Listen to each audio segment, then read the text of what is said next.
One of the things, again, that was emphasized in, the Ottaviani intervention was that the emphasis shifted from us to God and more to the community. And a way that has been talked about has been that the emphasis moved from a vertical to a horizontal, in the shape of a cross.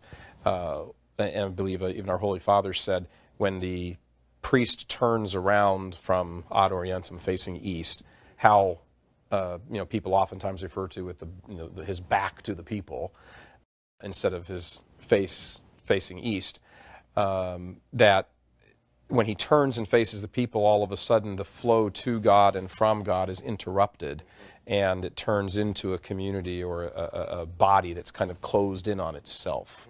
That's how the Holy Father has described it. Talk about that as a priest who says Mass and offers Mass. That what does that do to the sense of the understanding of the parish or the community? I guess I hadn't even noticed that as a young person until I became a priest, and I became the subject of conversation, you might say, because my intent was not to gain eye contact with everyone in the pew, and therefore I didn't engage, and I wasn't endearing myself as an oprified father, you might say, who is engaging and wanting to talk and make everyone feel nice.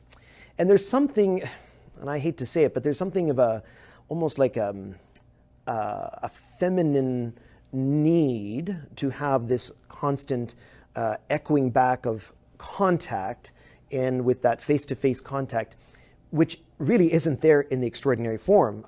Again, not having been, I had not grown up in the extraordinary form, but once I discovered the extraordinary form, it simply taught me things that I did not really know. I mean, I knew, but there was something that reinforced this certainty that, yes, indeed, it is this great and august sacrifice of the eternal Son to the Heavenly Father, and I am the channel, and I am a conduit, and I am irrelevant.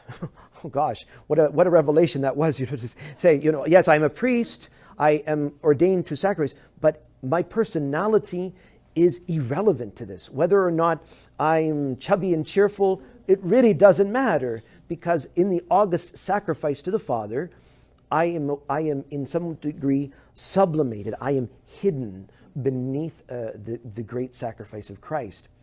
And so the exposure to the extraordinary form has helped me celebrate the ordinary form in a greater sense of what is going on, and that really that I must sublimate myself, that I am not there to engage, and I'm not there to make people feel all these feelings, because the Mass is happening regardless of what we feel.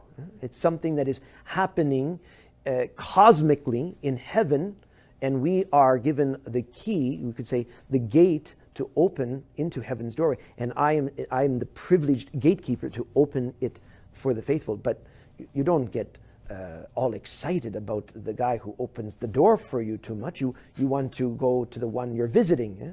And so that was really something that kind of struck me about that. That was beautifully put. That's a tremendous way of thinking about it. I can't claim it for my own. I think the idea that the Mass is the gate belongs to one of the church fathers. And so I can't footnote it. I'm sorry. I hope that you guys won't hate me for that. We rip off the church fathers up here all the time. Yeah. But you do it so well. Yeah. Well. Yeah.